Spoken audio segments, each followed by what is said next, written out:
Welcome. These will be my thoughts on Runaways, Season 1, Episode 1, Reunion. The episode is rated TV-14, so will this video be? There will be spoilers for the episode and everything MCU and adjacent leading up to when this episode first premiered. And yeah, I found a lot to love about this episode. And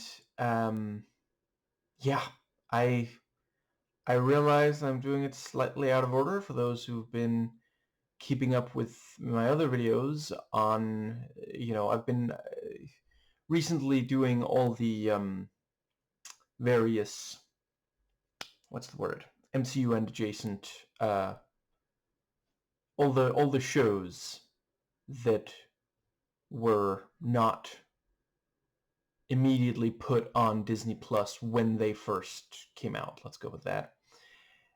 And yeah, yeah, finally got around to, to this one as well. So the explanation is that while the other ones are on Disney Plus, this one is not on,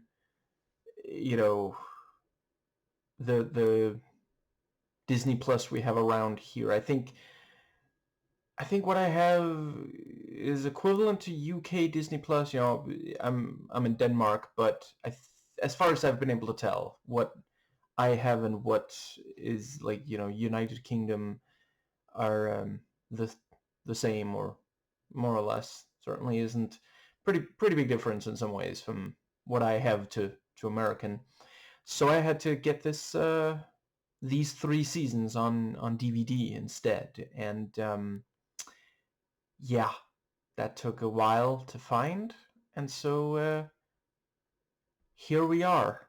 I'm finally able to actually see this. It's like up until this point, this show was Trump, doing something awful, and I was Mike Johnson. So finally glad to have that.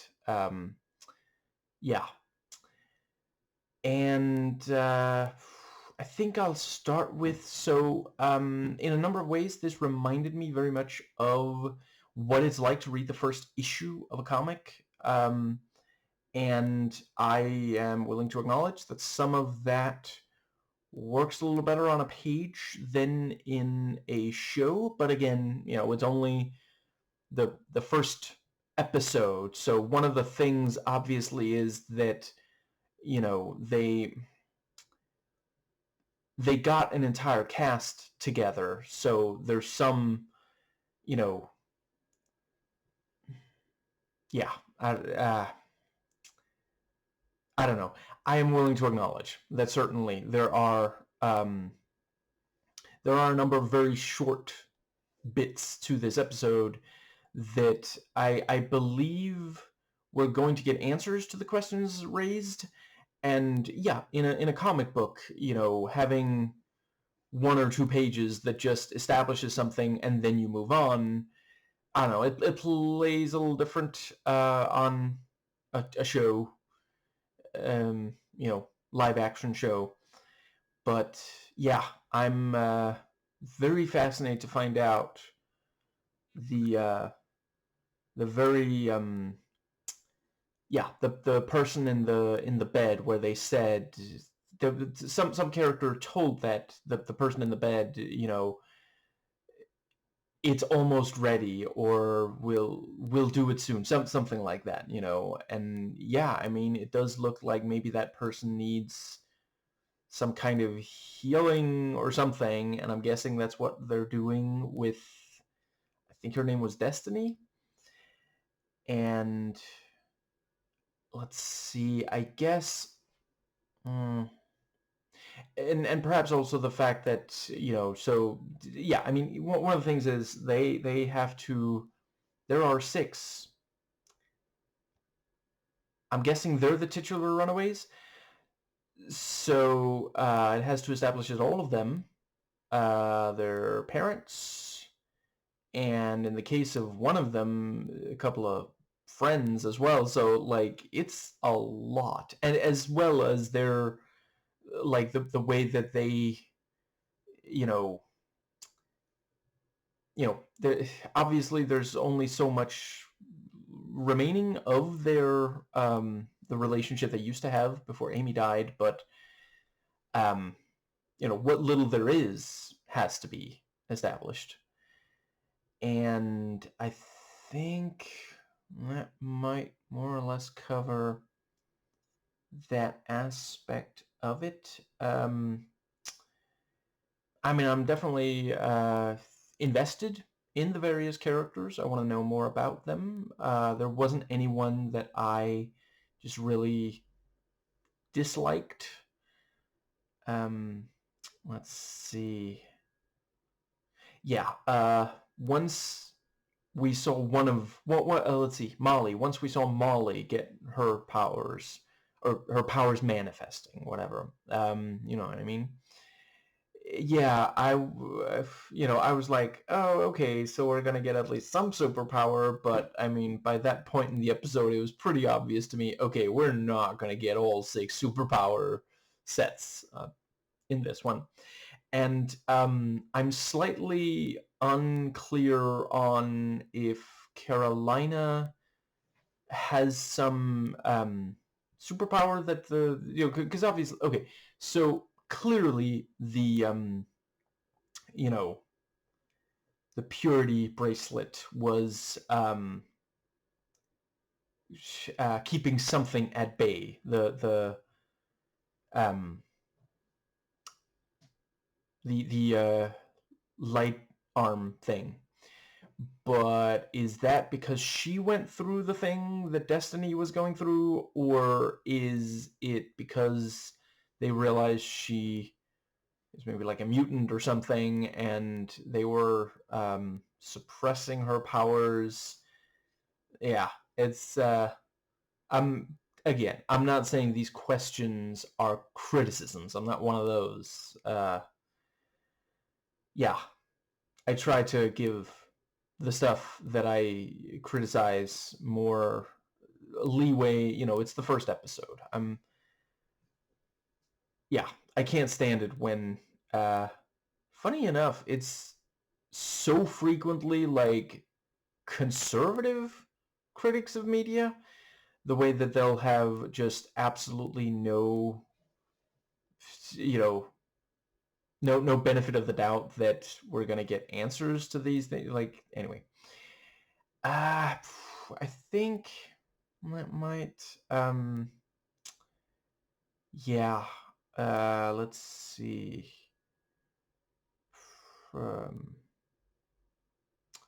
so my wrists are too busted to check right now, but was that Alias's Marshall Flinkman? I'm afraid I forget the actor's actual name as the hippie dad, because certainly it was very reminiscent of his performance. Yeah, when he's yeah, the part where he acknowledges, oh, I shouldn't be saying that, should I? To yeah, the the father of Alex. Let's see. I think that pretty much. I will also say, at first, when Alex's dad says your mother is calling for you, and then there's the thing about you're not as good as this at this game as she is. I thought, oh, so like his mom died, and that's, but by the end of the episode, but for that one, by the end of the episode, I did realize, no, it was Mal. Bleh. I'm sorry, there's too many names. I'm struggling to learn so many new names all at once. Amy. He was talking about Amy. Anyway, I think that I think that might be the overarching Storf. So let's get into right. Yeah. So this was meant to go at the Mike Johnson line earlier, but if you haven't already, Some More News did a video talking about well, that among other things, and it's really excellent as usual for their output. Now, yes. So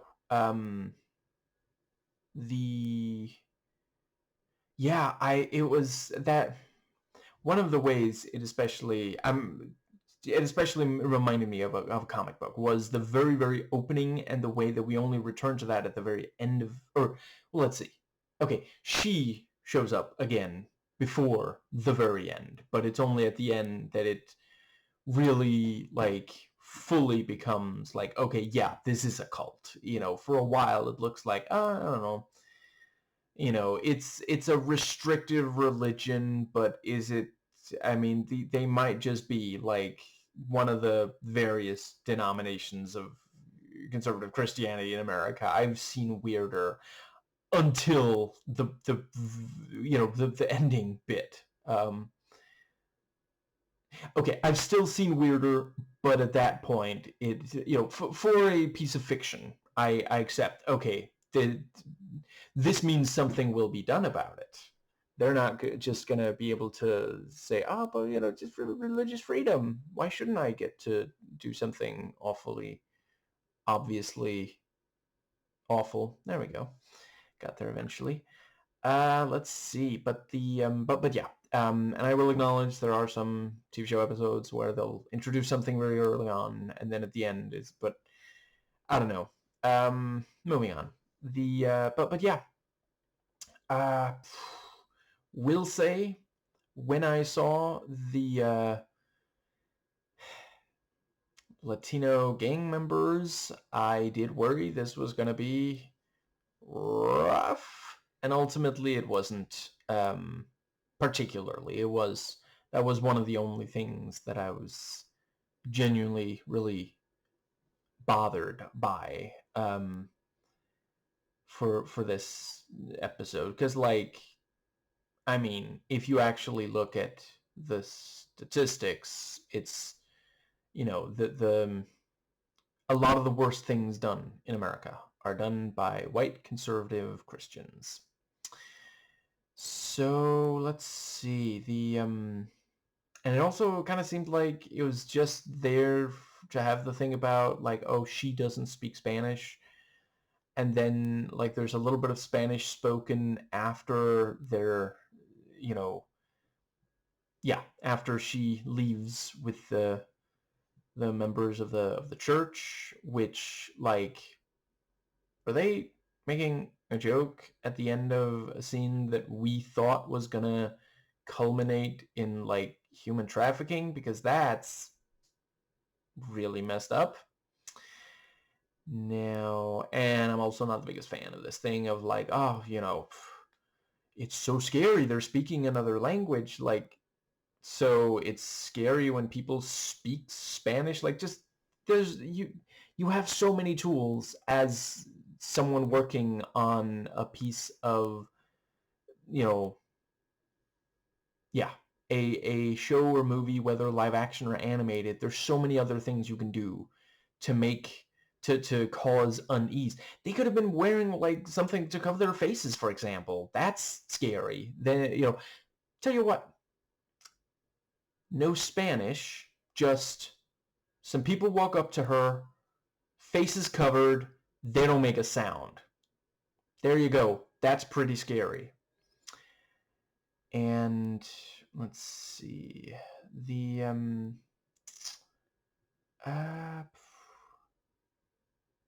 and then, if I guess if they had been then watching it today, I'd have assumed they were ICE. They definitely don't speak Spanish. Like I said, white conservative Christians in America doing a lot of really awful things. And but yeah, I did think it worked well the way that, so she, Destiny is walking around. She's, you know, yeah, she calls home. That was another thing. Maybe it'll be answered. Well, let's see. Was she calling first her dad and then her mom? Maybe they're divorced. And I do know there is a certain percentage of kids with divorced parents who run away. But the let's see. Yeah. The one second. I think the yeah, I think that's the idea. So dad's not answering at all, and mom does pick up and realizes that it's her, which, arguably makes a lot of sense for it to be her, but it is a comic book adaptation. Maybe she has psychic powers. And, yeah, Destiny just can't quite go go back. So she starts going around asking, you know, yeah, basically asking, do you know a good place to stay? And unfortunately, as she keeps asking strangers, all she gets are strange answers. And I did think I appreciated the way the camera sort of, like, we could tell, oh, a guy's standing there watching her, and then, not many moments after, we see him actually following her, and then, the two of them, yeah, very, very ominous, threatening to her. Pretty big fan of the cinematography so far. I thought they did a really great job. I guess I especially noticed it in that first scene, and then like a little bit of superpower and such stuff that we got. But yeah, it was good to great throughout. Now let's see. I think that brings us to yeah, that is also, I'm wondering if we're going to get an answer later as to how the church knew that Destiny needed help. Do they just like hang out near there? That's also, there was like, it wasn't a huge window, but there was a tiny, yeah, little bit there where I thought, were they working together? Like, because like, how else would the church know that she needed help right then and there if they didn't send the attackers? And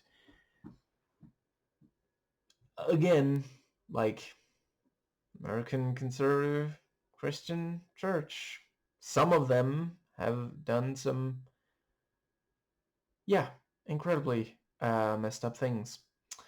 So I think that does bring us, yeah, and I like that, she asks, is this a cult? And they say, we don't use that word. And then they say that, they'll, what's the word? She can try before she buys. If she doesn't like the place, then, it's okay to leave, which I guess means, okay, so there's a couple of different options. Maybe there is like some mind control-y thing in the bracelet. Like, it seemed to wake her up when he snapped it back on. And that was also, when she said, I've actually never taken it off, and then later she takes it off, like, good bit of setup and payoff, because like when she's talking to, because she's like talking to reporters or something along those lines, and yeah, like, she's supposed to say, I've never done this. She's not supposed to say, because my mom won't let me, but obviously that is like, yeah. Let's see. I think that does bring us to the but yeah, so maybe she was being mind controlled into, or there's some sort of suppressing something or other in the bracelets. That's one option. Another is it is a cult, or yeah, okay. Regardless of anything else, it is obviously a cult. What I mean is there's indoctrination rather than a mind control device in the thing. And I guess maybe those are the only options. I guess, or does she? I guess we don't. I was about to say, does she not know what's happening in the ritual? But I guess I don't even know yet what for sure what's happening in the ritual. I just feel pretty confident that it's in some way helping the bedridden individual. Now, I think that does bring us to the yeah. So we go 6 months into the future, and the yeah. So there's a thing about how Alex hasn't played the game in a while, and yeah, that's again a good bit of setup and payoff, because yeah, he's ever since Amy died, it just hasn't felt right to play, and later it's there's the thing about none of your friends are online, so he really misses the other five, and is trying to first, and yeah, he's trying to bring back, or is expressing he misses it through playing it. And that's the thing, like a lot of times when someone misses someone else, one of the first things they'll do is do something that reminds them of you know the other person or persons.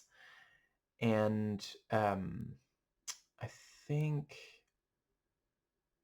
yeah, and when he logs on and he sees none of the friends are logged on, that's when he yeah, like maybe it would have been like, I don't know, I guess maybe we can at least play the game, although it is one of those things where, I mean,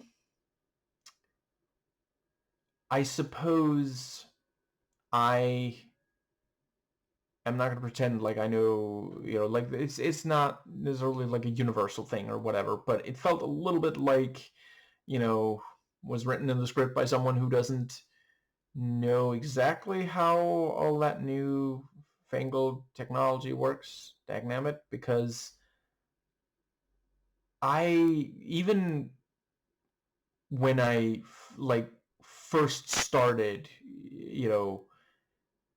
like adding friends to my Steam friends list, it was never just people I knew like in person in real life. Like some of the first people I added to my Steam friends list were people that I met playing video games, so I don't know.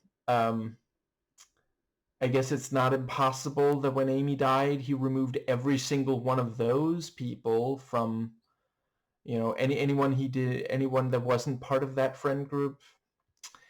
Now, right, so I am definitely not going to be able to do the rest of this in chronological order. Let's see. I guess I will just, yeah, I'll do them in order of memory, whatever. Let's see. I swear,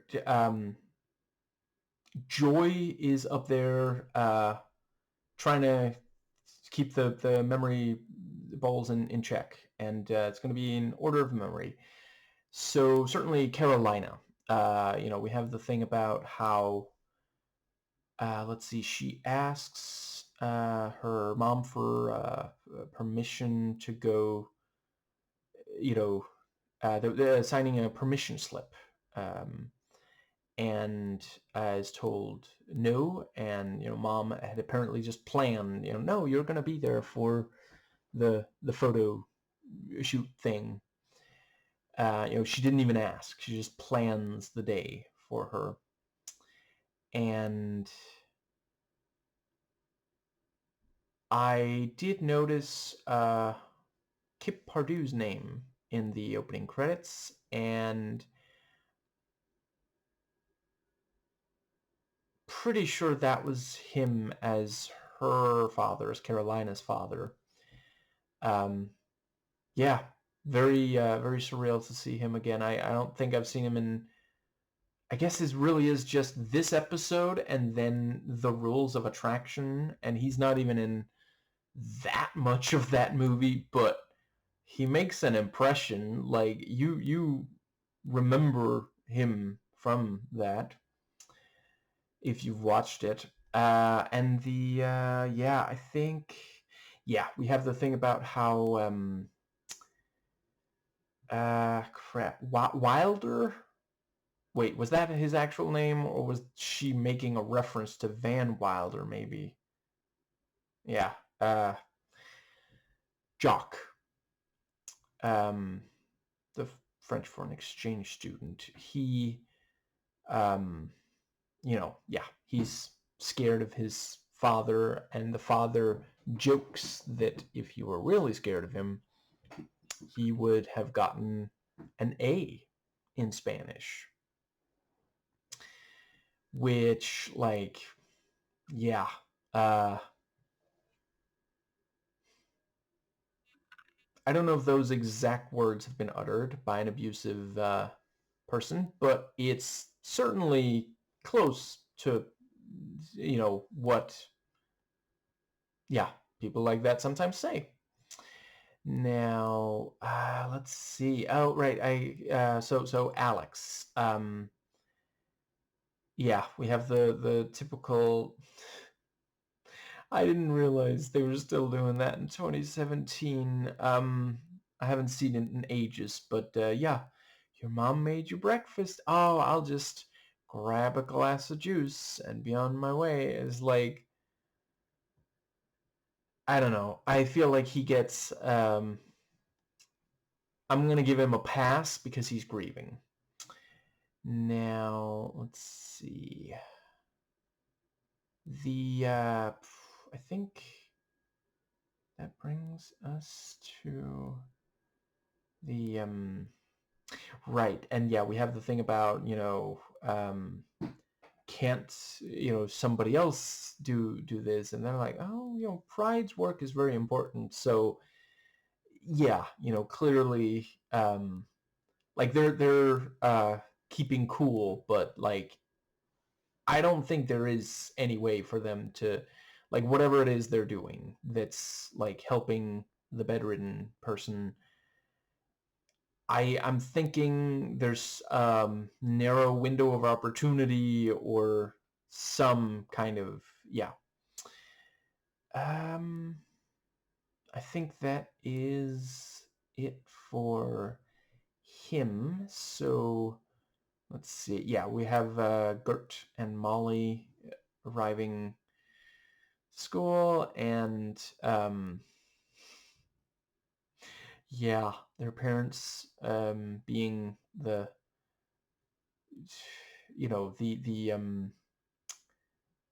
or I guess, is it Gert's parents maybe? I think they said Molly is adopted, and yeah, I'm not 100% sure if she said they're cool or something like that. She doesn't seem to like resent them. But yeah, they they're the stereotypical, sort of. I don't know if it's hippie or something. Like they're overly uh, like it's the thing of like see, in the movie Crush, they are, such is described as too supportive. And the yeah, I think that might bring us to the oh right, is Crush one of those? I think that might be one of those titles where there's multiple movies. I forget the year, but it is or maybe I'm just too stunned, like that cop talking to Kyle Reese. But the it's like a teen romantic comedy for LGBTQ plus people. Um, anyway, yeah. And I think that um, yeah, and then Gert, trying to yeah, just she's just handing out these flyers for the club where anyone can join. Um, and yeah, uh, I guess I probably don't have to say. She's probably the one I am most similar to in real life. The whole thing of never stop talking about social justice. And let's see um yeah, I especially one of the best. It was pretty brief, but I thought the bit in like I don't even remember what that thing's called, but right outside school, where like in a very short space of time we see, I think all of them. I think all six of the. See, now I'm unsure if I should be calling them the Runaways. I guess I'm gonna hold off on giving on calling them that at least, because like just I guess I could see how the events of this episode could lead to them all runawaysing. Let's go with the six for now. Um, and yeah, just seeing the how the different ones, they don't still have relationships with each other. Um, and yeah, I think that covers that. Oh right, yeah. So Nico, yeah. Uh, I thought they did a really good job. That's see, yeah. Now by the end of the episode, I'm reticent at the idea of giving Nico's mom pretty much any kind of leeway or credit or anything, but I did at the when the scene played out. I mean, really, all of the parents before the last little bit of the episode.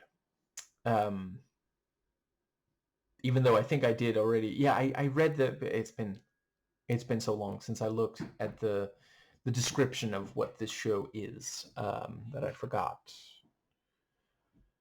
if it was from right away it was supposed to be, or if it was like supposed to be a twist or something. But I did remember that there was something about like their parents are, and I do also appreciate like are do engaged in some kind of evil thing, and I mean, if you're trying to get teenagers to read your comic or watch your show, telling them their parents are evil is probably a good way to get a substantial percentage of them to at least take a peek.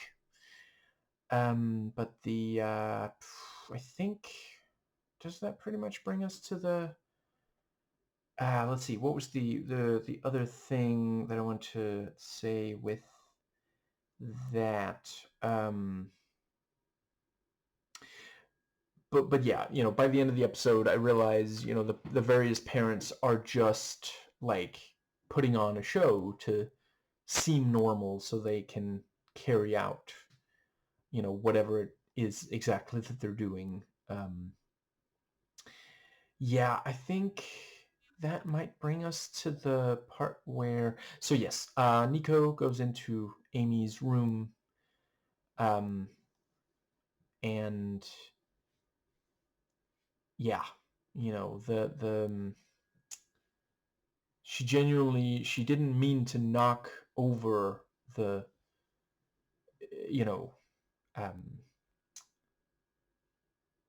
the trophy, but that is, of course, and I did appreciate that she did immediately apologize. I will say I did briefly worry that they were going to do like forced tension of her refusing to apologize or something, but yeah. Let's see. So I think that brings us to the, let's see. Yeah, that gets all of them to school, and yeah, so not terribly long after, we have the bit where Gert is, yeah, having a presentation, and basically, yeah, saying, she just needs 4 members for the, yeah, the what's it called? The group that she's forming.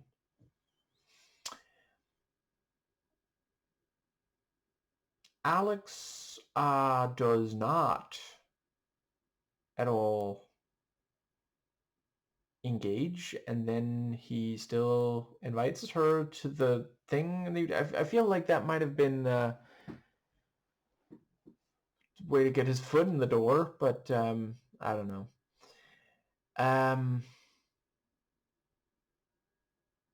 No, wait, yeah. So he says afterwards that he specifically approached the jock first because he knew what Gert would say if he went to her first. Yeah. I think that brings us to the yeah. So and the classroom. The once Alex approaches Jock, and and that was also the thing about, wait, why am I talking to you? And then Alex is like, actually, I was talking to you. That's not the worst, like, recovery of, like, because, like, clearly the, Jock was trying to shut down.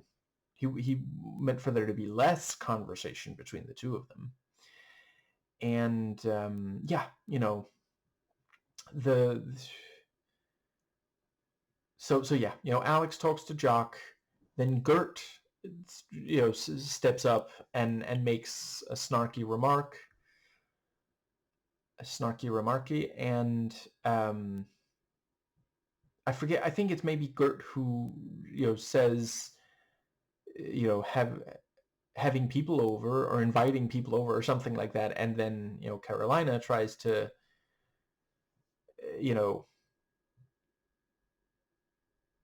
brain spitball off that, but unfortunately the situation ends up snowballing, and let's see, I thought that also worked well. The way you see their various personalities, and how even some of the gentler ones are, what, like, Carolina is still, she does still end up making harsh, the let's see, was she points at, she says to Gert, you're the first to cut down other women, and that, I quite appreciated.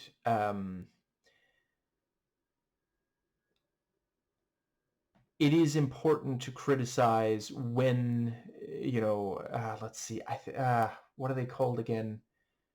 there's a specific term for um,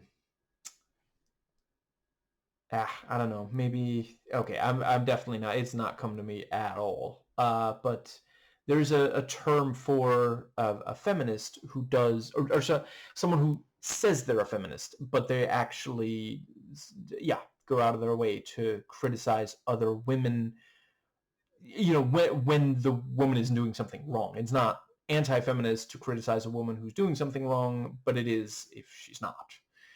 And yeah, I mean, I don't know. It's still the first episode. It's not impossible they'll fumble the ball, but so far I do appreciate, because and part of it is also just being a teenager. A lot of people, we're not our best selves at teenager. It's almost, what's that line in I in Love, Simon? It would be sad if your proudest moment were in high school, middle school, something like that. But the yeah, the I hope they'll be able to keep the, and it is also the kind of thing where, this is not, they're not, this is not the end of their arcs. This is the beginning. So it's good to have room to grow. And maybe Carolina pointing that out to Gert means she's going to try to be more supportive. And yeah, let's see. And certainly, as a far left, person who talks a lot about my politics, I don't, I'm not asking for media to make it seem like we're, perfect or something. Everybody has a chance to grow and improve. And yeah, sometimes we mess up, and it's great when, you know, yeah, when there is accountability. And I think that does, okay, at this point, I just feel I gotta point out, a lot of the time when we are being criticized from conservatives, it tends to be bad faith, or, yeah, let's leave it at that. But I've seen many far leftists call each other out, and um, yeah, the best, it's best when it's a learning experience. I've learned a ton from other far leftists, primarily online. Now, I think that might bring us to the and yeah, I appreciated that it was another woman pointing it out, because like a lot of the time when a man criticizes female feminists, which is part of why I try to, you know, I try to, well, let's see. Yeah, how do I best phrase this? I try to merely go off what I've heard other female feminists criticize about certain, women. So I am really not looking to be a guy, chastising women. They get way more of that than, yeah, than is called for. Let's see. I think that does bring us to, because like that, it's a bit of a criticism that it would have sounded so wrong coming from the jock, for example. Now, I think that does cover the um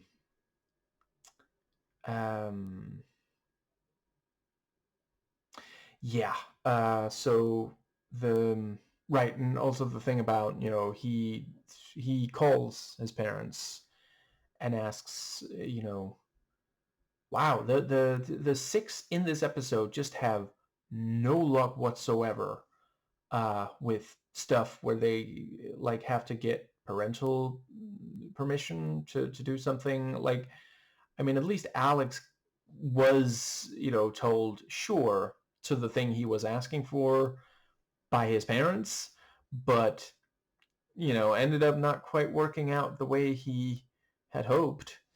And Carolina just gets a flat no. But let's see. So Alex calls his parents, and the did Destiny use a cell phone at the start? Or a payphone at the start? Who still uses a payphone? Oh, did she like leave behind her cell phone so that they couldn't track her maybe? Okay, no way. Objection withdrawn. I don't know. I guess I'm just shocked that such a young person in the year 2017 would even know how to use one of those.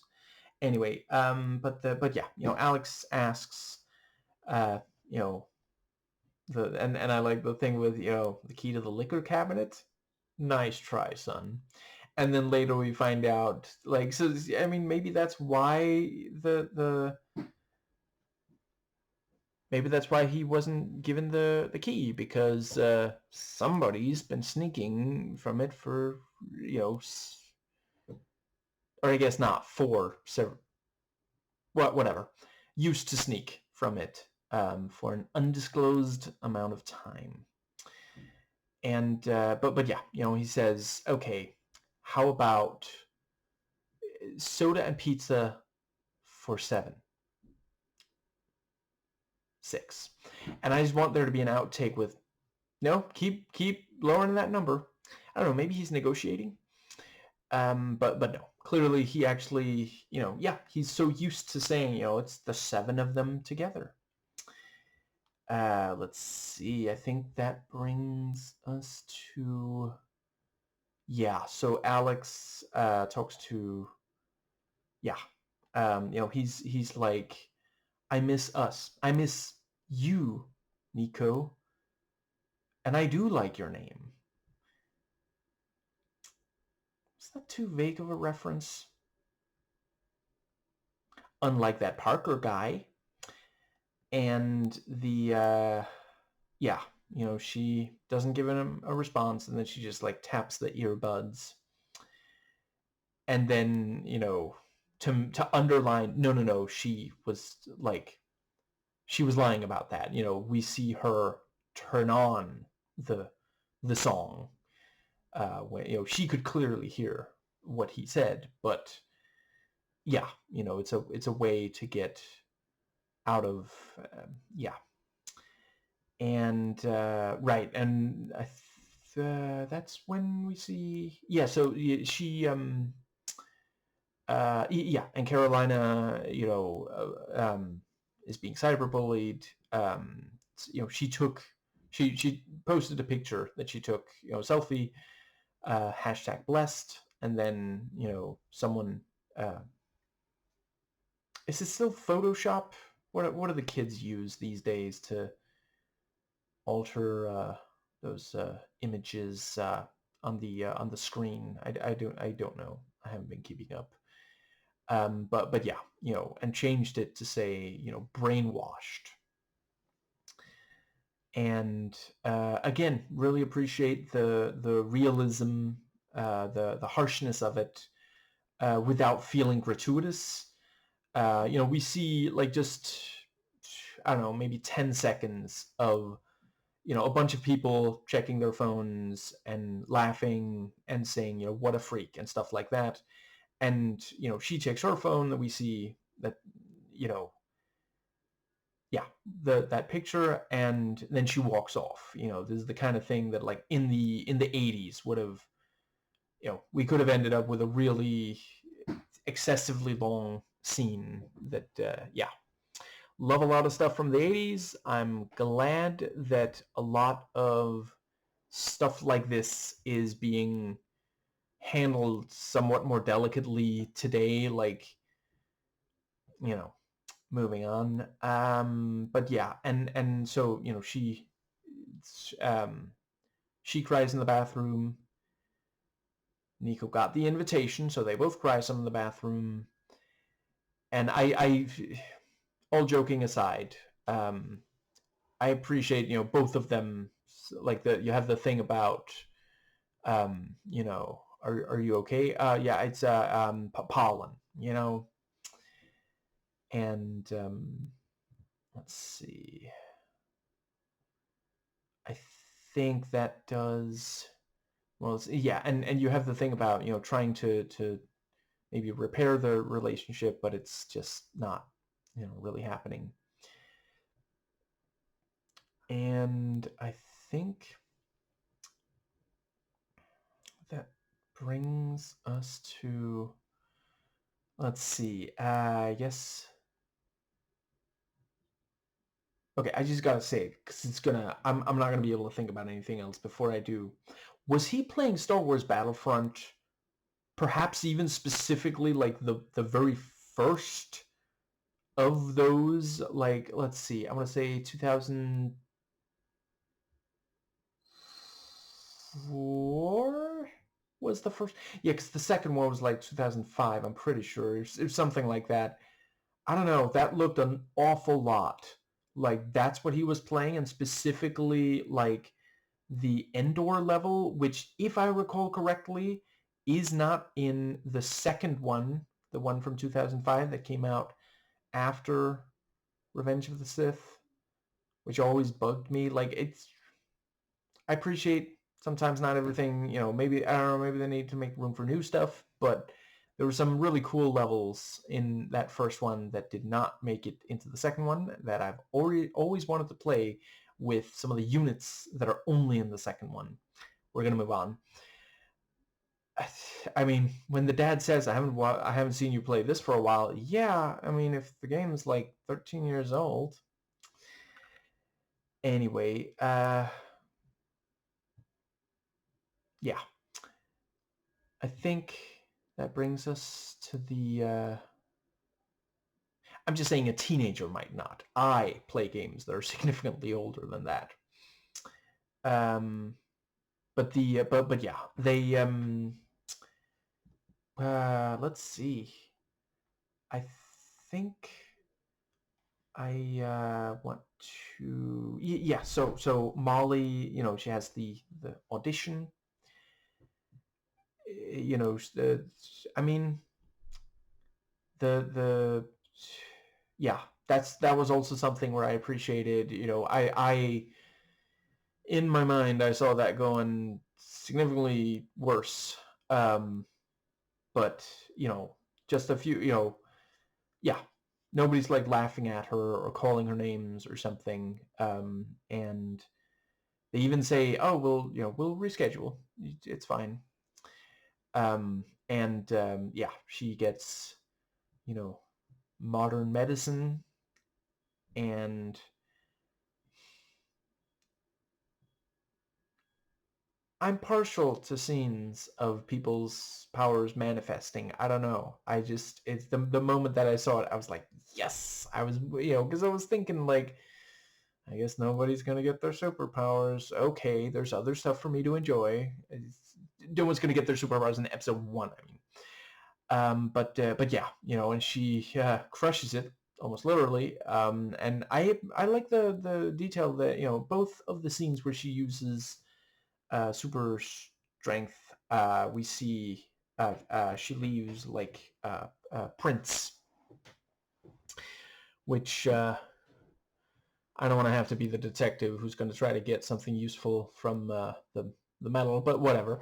Yeah, there's we can clearly see, like, because there's a bunch of stuff where someone can like bend steel or something, and we don't really see like indents from fingers and other parts of the hand and stuff like that. We just see that it was bent. And it's like, well, okay, I see that it's bent, but I also see no hand or finger. So it's like, okay, you bent this with a machine. And I appreciate that that's how they have to do it, obviously, because, you know, they refuse to pay the people with actual super strength enough to do those jobs. And frankly, good for them that they're refused. Seriously, Hollywood really seriously, in general, corporations need to pay employees better. But the yeah, and the thing about, are you all right in there? Mm-hmm. I'm all right. And I appreciated the bit where Gert is following Jock, and I mean, she's not meaning to listen in. That just happened. Uh, she's just following a particular part of anatomy wherever it may roam. And she has ears, I don't know what you want to she's supposed to feel bad about it, maybe a little, but um, you know, I have said it before, I think this thing of like where it's always, every time a sex happens, it's purely the man who's into it. Like, we got to get away from depictions like that. It makes women who are well aware that they have sexual feelings feel like there's something wrong with them. And the yeah, there's a way too high number of men who actually believe that women don't desire sex, and thus don't feel any kind of obligation to, try to give her a pleasure if that is what she wants. Now, let's see. When he, kept pressing Senor, sorry, did not mean to roll the N quite that much. But yeah, the Spanish teacher, I already forgot his name. I was like half wondering, is he gonna say, my dad is abusive, and that's why I'm so, but yeah. And yeah, Gert, once again, trying to make connections, trying to actually like on a human level, I mean, and actually, um, being a good person, and it keeps not working out for her. But yeah, offering French tutoring. I also like the little thing with, a master of the foreign tongue. I'd be remiss, or my skills at foreign tongues, I'd be remiss not to share with you. My skills, not my tongue. That was, yeah. Good bit of,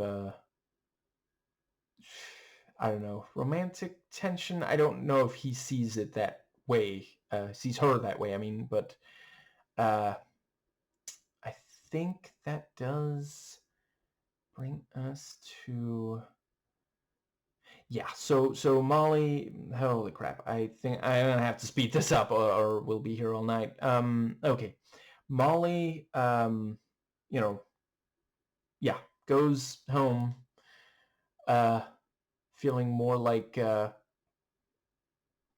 know, using her super strength than dancing, which, fair.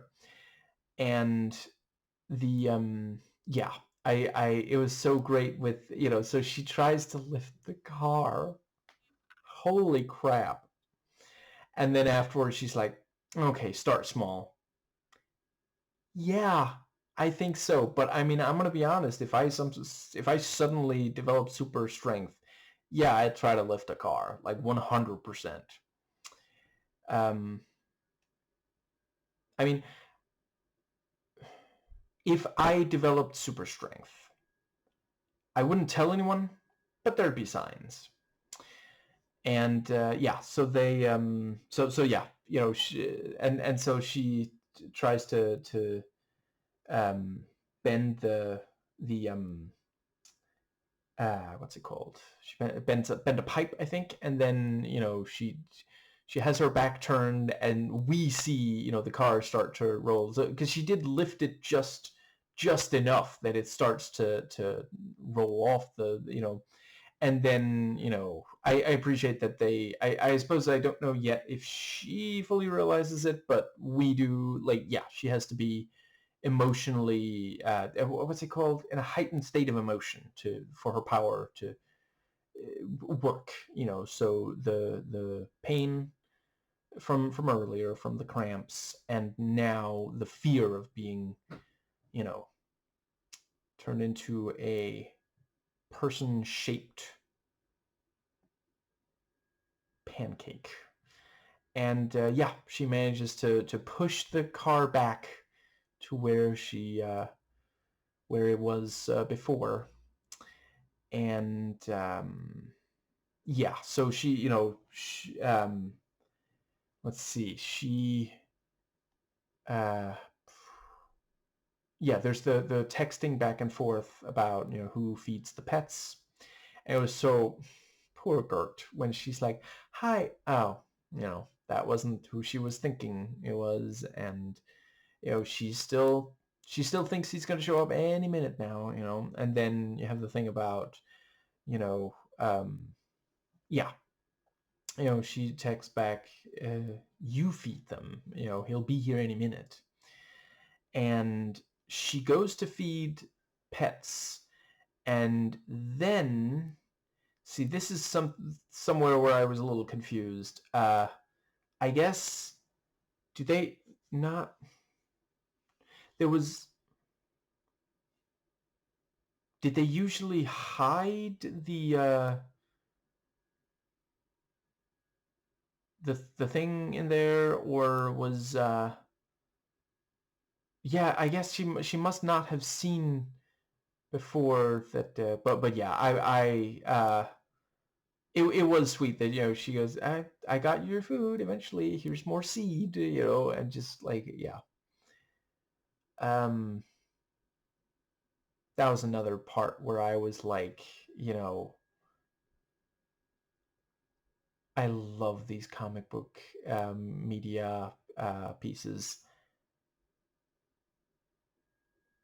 There's a velociraptor in a like, they keep it in a specific part of but they're like living in just like any town in America, and they've got a velociraptor inside yeah, I understand why Molly would like to go somewhere else.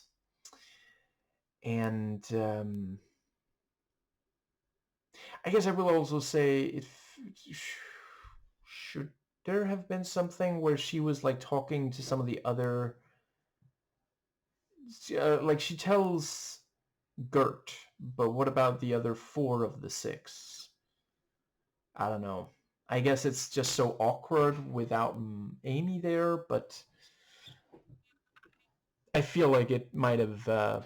Maybe she's gonna say it after this episode. Now that the others saw weird stuff. Um, but yeah. So they let's see. We have the and I guess, did she see that it was a velociraptor? We did, but she might just have seen something moving and heard something like growling and stomping around in there. So she might have just been wondering what it was and uncomfortable about being alone near it more so. Okay, fair enough. Yeah, I don't know. I don't have very much to criticize so far.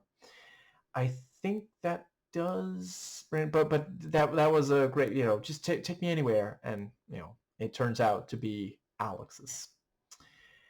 But yeah, I think that brings us to, so let's see.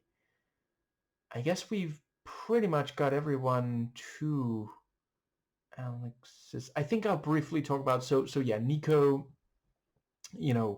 she recites, there's this ritual, and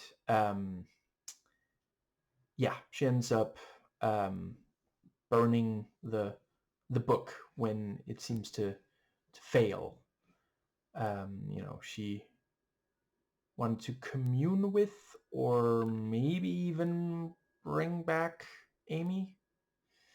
I don't know. Sometimes dead is better. And let's see.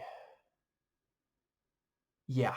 So Carolina, she's talking to the reporter, and I thought they did a good job of, like, she's putting on the smile that others have already pointed out is, it feels fake. Nobody's that happy all the time. And I will also briefly say, okay, if there is one character that I really disliked this episode,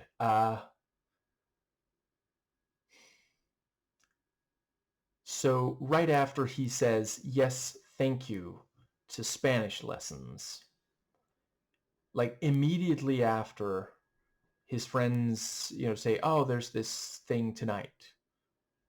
She's like right there, dude. You're not going to turn around and talk to her. But then I'm not really criticizing the show for that, because sadly, like his friends would make fun of him for caring about Gert's feelings. Let's see. I think that does bring us to, so yes, Carolina, I thought they did a good job writing her dialogue, and also her performance, as just like it's for show. She's telling the journalists what her mom wants her to be saying. But she's also slowly realizing, when she says the words, I've never actually taken this off. Like there's this thing, because like, and that's also where it works well as a sort of metaphor. I mean, we don't see literal chains on there, but yeah, it is like, this is not the only place where something that is around someone's wrist, is it called a wristband? Well, let's go with that. That's like a metaphor for something going over Drax's head. I mean, someone not having complete freedom. And Destiny walks up and starts giving her testimonial. And I just want there to be an outtake where Carolina's like, we were actually kind of doing my testimonial right now. But she's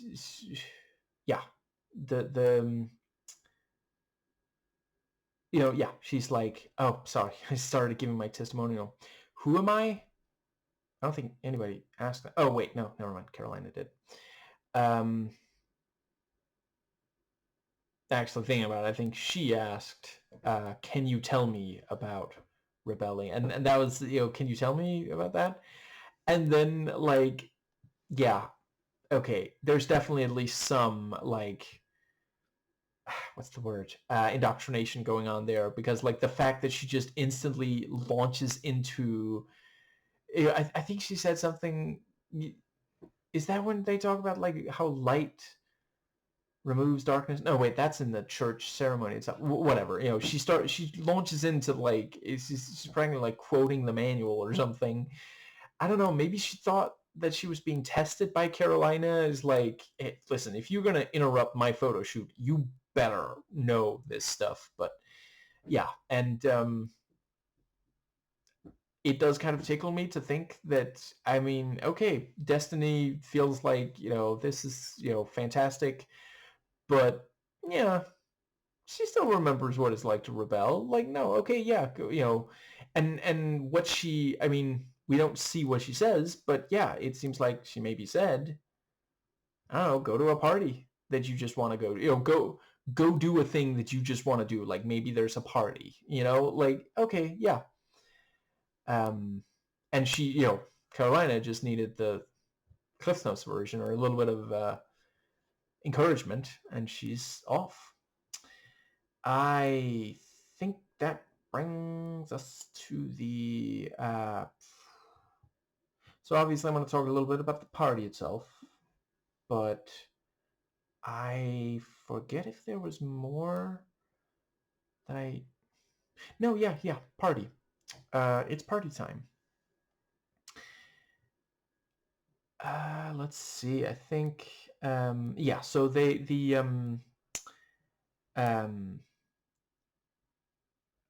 was the... Yeah. So you know, he immediately recognizes her and starts trying to catch up to her, but you know, there's a little bit too much. Yeah, he doesn't end up catching up to her immediately. Only after he sees his friends drag her off. And that's kind of disturbing that he, like... Okay, for my own peace of mind, until the show says otherwise, I think I'm just going to go with the idea that he figured they were helping her, and he was going to go check on if they needed an additional person to help. Yeah, I'm joking. Obviously, he knew, and he was still friends with the... yeah. So that's also something I appreciate. They didn't push it. You know, if you're not good, unless they are intending to explore what rape does to a survivor, I don't think that it should be, you know, that's one of the only situations in which depicting a rape is, you know, yeah. Otherwise, you pretty much shouldn't do it. And to be clear, I am basing this on what I have heard from survivors and people who are, like, you know, work within, like, rape prevention and such. Obviously, you know, my own... You know, if I hadn't heard from them, then my opinion on the matter wouldn't particularly matter anywhere near as much as theirs, if at all. But yeah,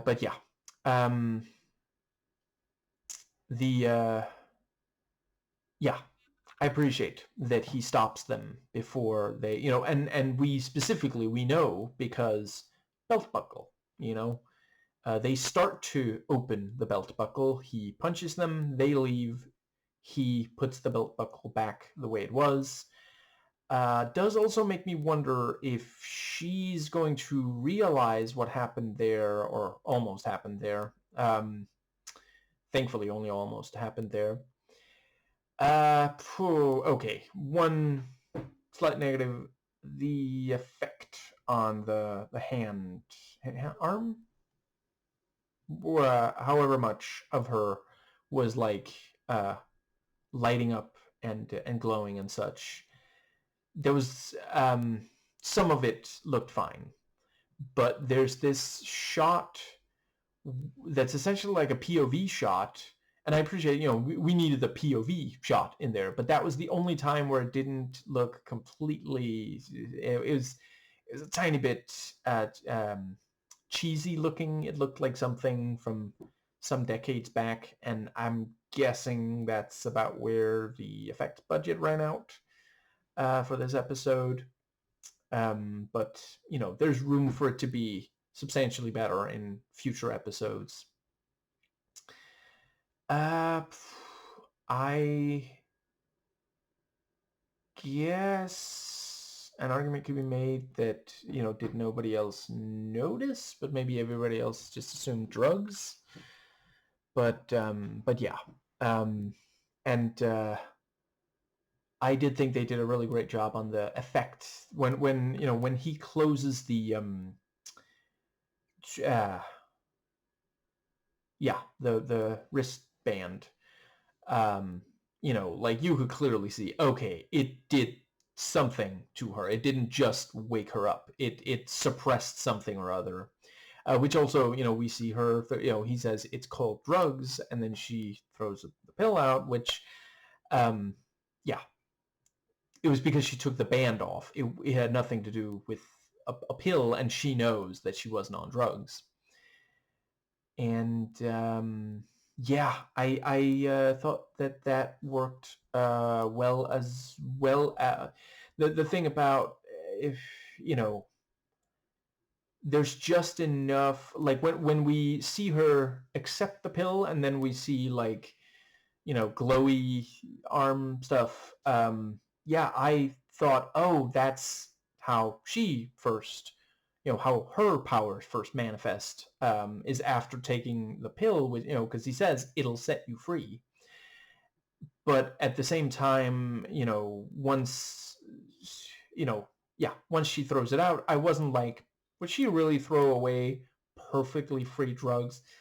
Yeah, I mean, just because she wanted to rebel doesn't mean she's gonna take drugs, and I was also sitting there thinking, oh, please don't do that, which, like, sadly there are a lot of people who are not taught about drugs, and so they either spend their lives just terrified that even a little bit of marijuana, which I never smoked a little bit of marijuana, to be clear. They think that's gonna completely destroy them. I remember a pretty hilarious just say no kind of thing in Joan of Arcadia. Yeah. But that's one option. Another option is someone doing drugs without knowing what they are, and it ending up having severe consequences. Yeah, personally, I've never used drugs, probably never will, but I know a lot of people who are happier because they tried at least a little bit, just like educate yourself, or have someone else educate you for you. But, education should be taking place if you are at all considering drugs. Don't use just anything without knowing what it is, but also don't, if you feel like it, look into it and then consider it. Now, let's see. I think that does bring us to, yeah, and he got her a car with a driver, which actually made it changed the cost. And he's like, the yeah, he's like, I'll what was it? There was something about like, he'll take you home, and then she's like, I don't want to be home alone. The wet bandits are really just such a hassle to deal with right now. And yeah, so they go to Alex as well, and that was also good. So the door, and we got your picture. Yeah, passive aggressive picture sending is a very effective way to deal with people who are grieving in a way that is less, not exactly what you had hoped for, I'm told. And he's like, well, most of you came here. And then Nico walks up. That was a nice little bit of yeah.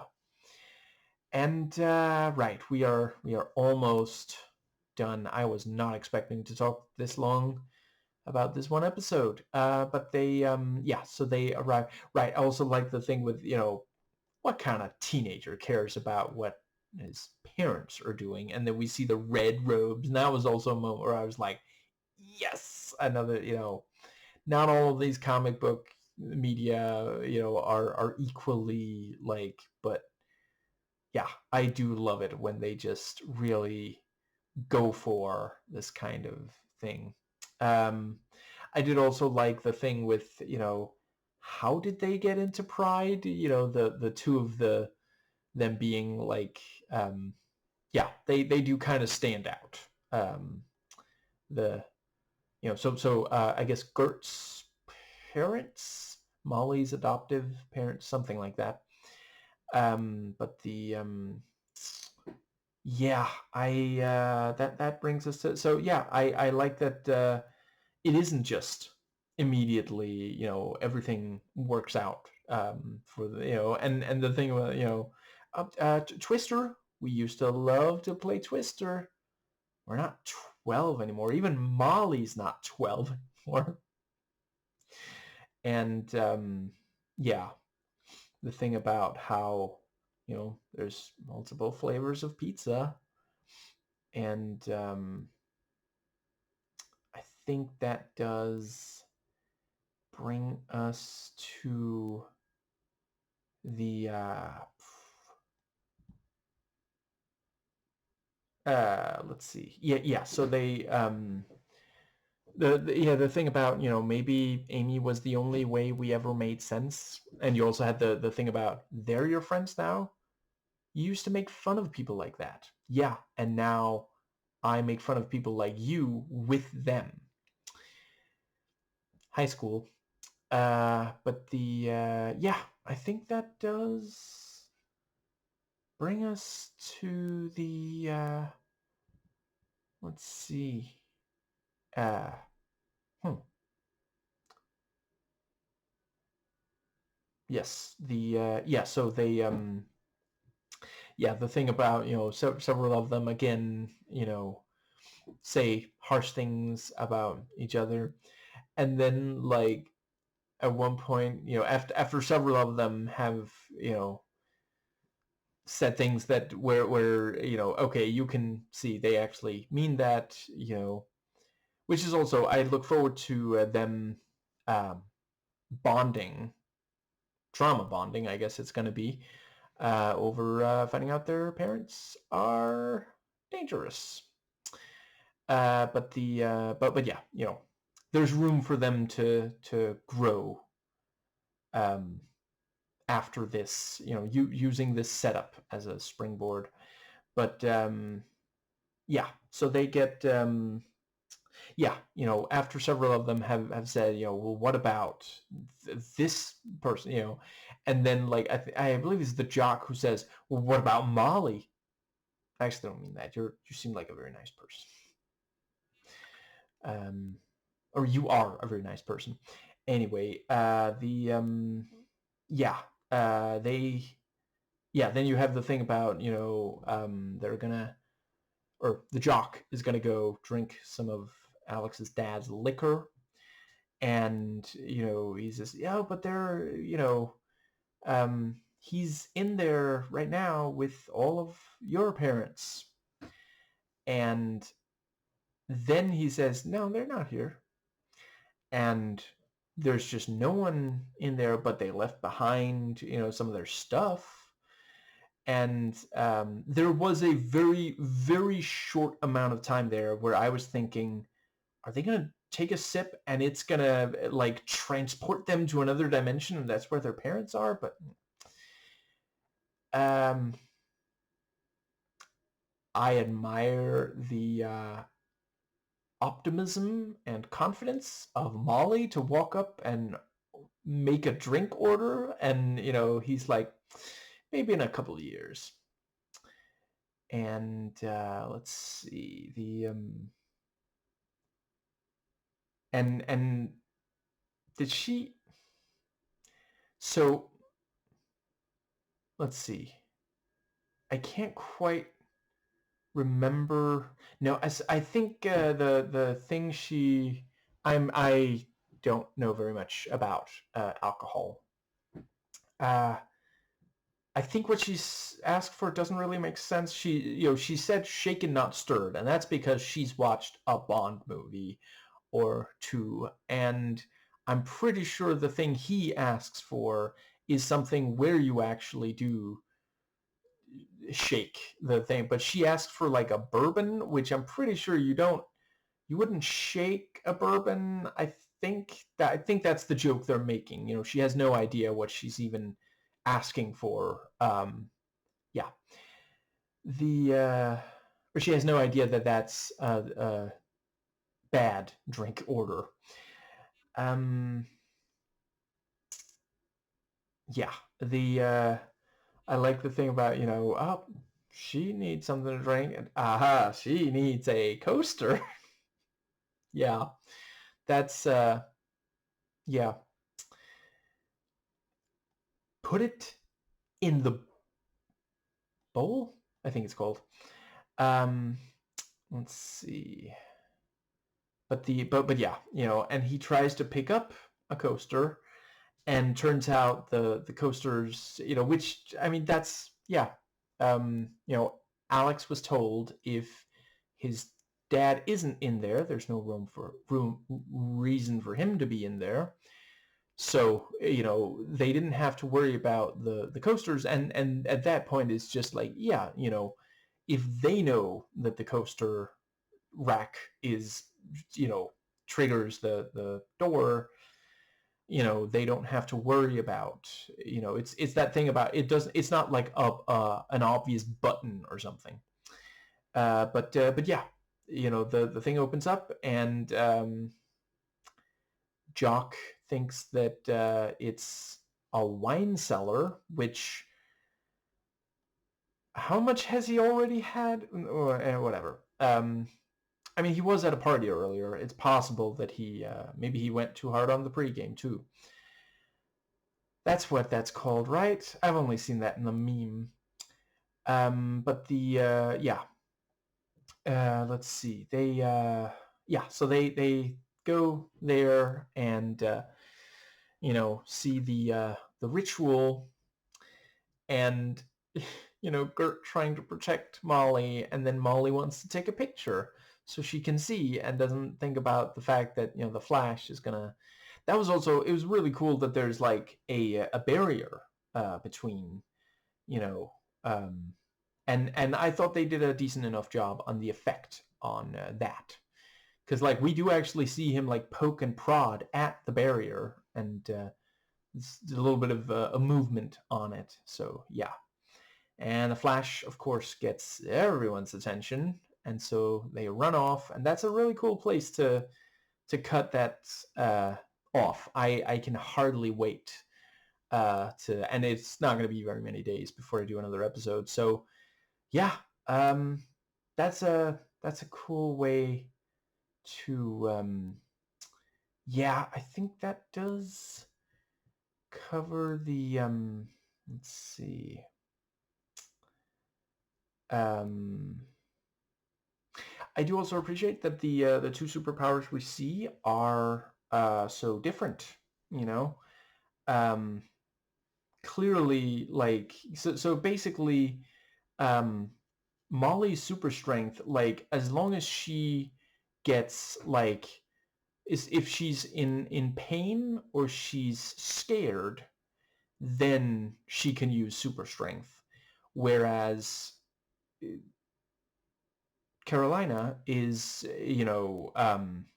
like, she takes the band off, her arms, change color, and then she collapses and doesn't wake up until the band is put back on. So, I mean, yeah, I guess it is like, it must be containing something from taking over, or something or other, and yeah, that's a very different. In addition to them obviously being visually different, and I appreciate that. I have no idea what's going on with that. If that's um, what she can do with her glowy arms, or yeah, possibly throw disco parties in the woods after successful X missions. And I think that covers everything. Okay, I'm just going to briefly fast forward through the whole episode in my mind to see if there's anything at all left that I wanted to talk about. I thought they did a good job of making sure not, none of the characters feel too similar to one another, but they're also not so different that you couldn't possibly believe that they were friends just 2 years ago. I mean, obviously um, well, I guess I don't know about Carolina because she says she's never taken it off. I guess she was always like this, or maybe she pushed the smile harder more recently. Not entirely sure, but the rest of them, certainly, yeah, like they became more exaggerated versions of what they used to be, um, and the that is of course also just part of being a teenager, trying to find out who you are. Um, and I think that does cover. Yeah, I'm very interested in seeing more of this. Right, I guess I'll just briefly note. So I've already talked some about some of the darker material in this. I am right now, at least. I think they do a good job of like touching on some dark stuff without it ending up just feeling like it's kind of grimdark or something, just like gratuitous about it. And yeah, like the stuff felt like the kind of stuff that is good to, have teenagers, like it's not inappropriate for teenagers to, see this kind of stuff. Like I'd be like, okay, this is getting a bit much if this was meant for like, I don't know, 10-year-olds or something. Yeah, I think that does cover everything. Yeah, so I'm glad that ultimately. Oh wow. I guess thinking about it, did anybody actually eat any of the pizza? Possibly not, but um, you know, I felt pretty confident that it's probably a joke when he said it. But even so, like when, yeah. So Alex says, if you'll excuse me, I'll be out back eating pizza for 6. I was thinking, uh, well, Alex, if you intend to go through with that, I believe you're going to be spending the entirety of the next episode writing an Avril Lavigne parody.